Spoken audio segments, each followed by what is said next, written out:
It was the 11th birthday of my son Kyle when it all happened. What should have been a happy day of celebration was turned into the most disgusting, perplexing, and horrifying event of our lives. We just moved to a new place at the time, and my son was having a hard time adjusting to the new crowd in his school. This party was meant to get him new friends, but the only thing he got from it was a very traumatic experience that he would never forget.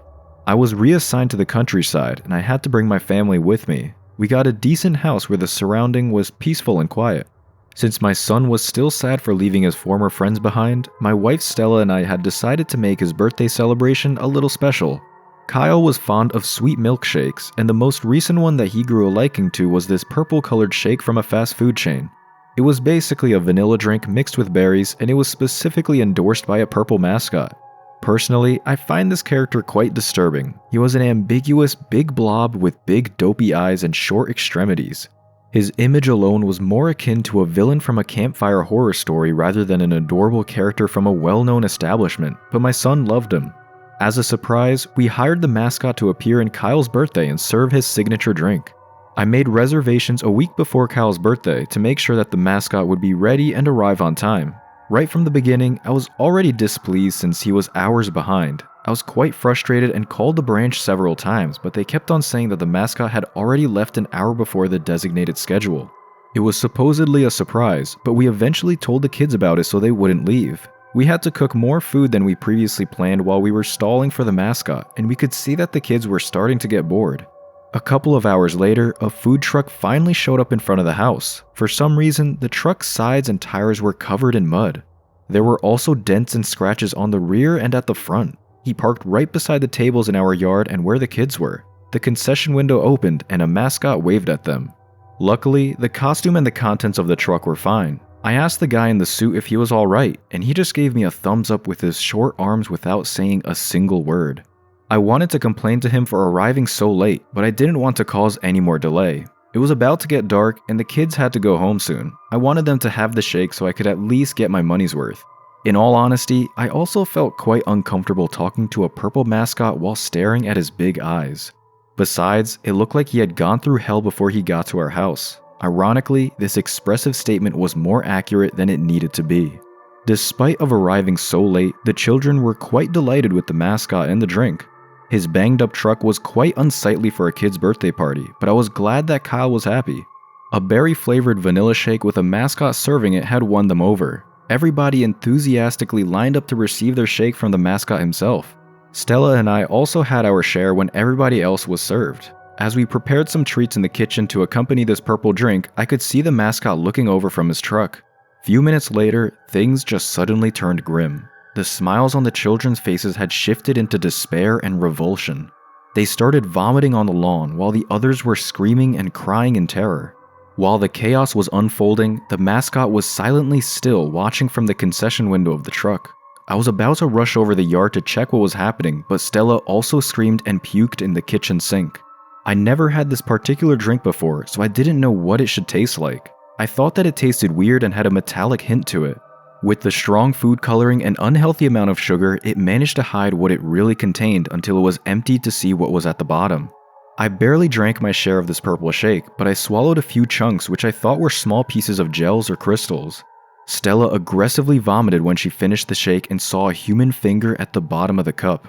I immediately emptied mine in the sink, and I got cold sweats while every inch of my body was extremely repulsed when I realized what I just had.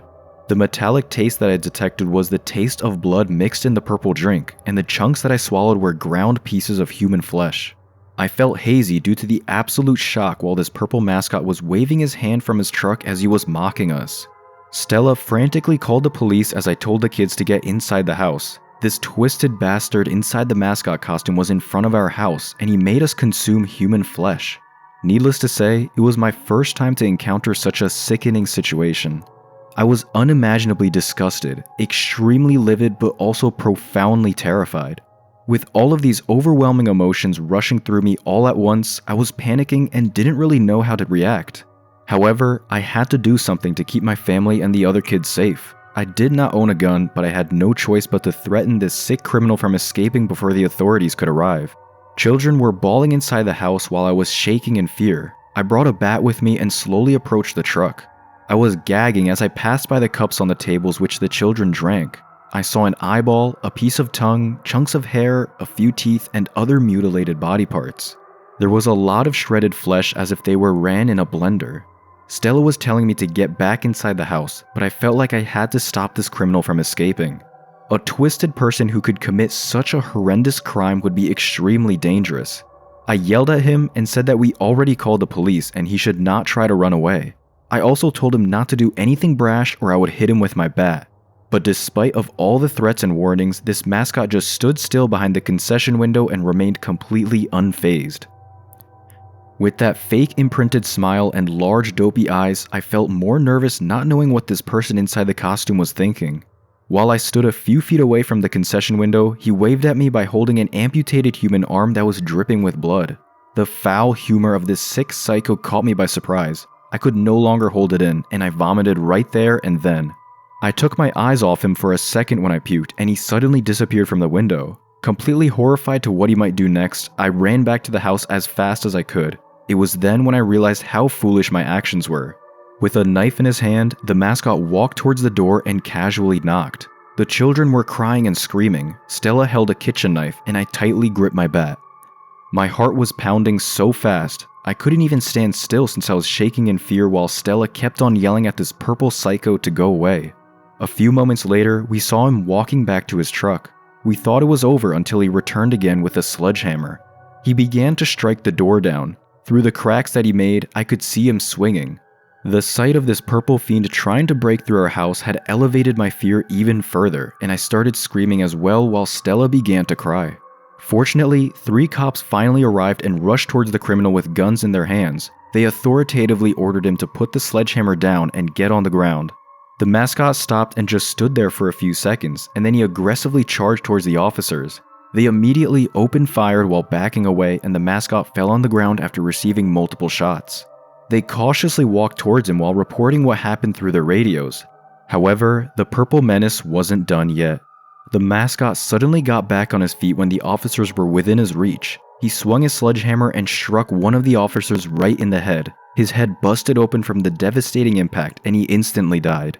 The remaining officers emptied their magazines by relentlessly shooting at him, but the vicious criminal was still on his feet and charged towards his next victim. The person inside the costume was impossibly resilient, and he attacked the next officer without hesitation. He hammered his arms and managed to break both of them in a single swing. His arm bones protruded from his skin, which made him completely helpless from the next strike that he received. He hammered his legs and broke his knees. The officer fell on the ground while screaming in pain. The other officer kept on firing, but the undying fiend was unfazed. As the mascot was about to swing again at the helpless officer lying right in front of him, the other one decided to boldly charge him to save his colleague. He speared him with all of his weight, and he tried to pin the mascot down on the ground. However, the criminal was simply too strong. He stood right back up while the officer was still mounted on his back, and then he easily shook him off like a little child and ran away. The officer tried to pursue him, but he ran incredibly fast despite of his large suit. In a way, he was actually lucky that the mascot didn't kill him as well. A few moments later, more officers came to the scene. Unfortunately, the criminal got away. When things finally calmed down, we made sure that every child who attended Kyle's party arrived to their homes safely. They inspected the truck that the mascot left behind and discovered the disembodied remains of the crew who was supposed to wear the suit. He was chopped into bits and stuffed into the freezer like a slab of meat. The floor was covered in blood, and some of his flesh was still on the blender.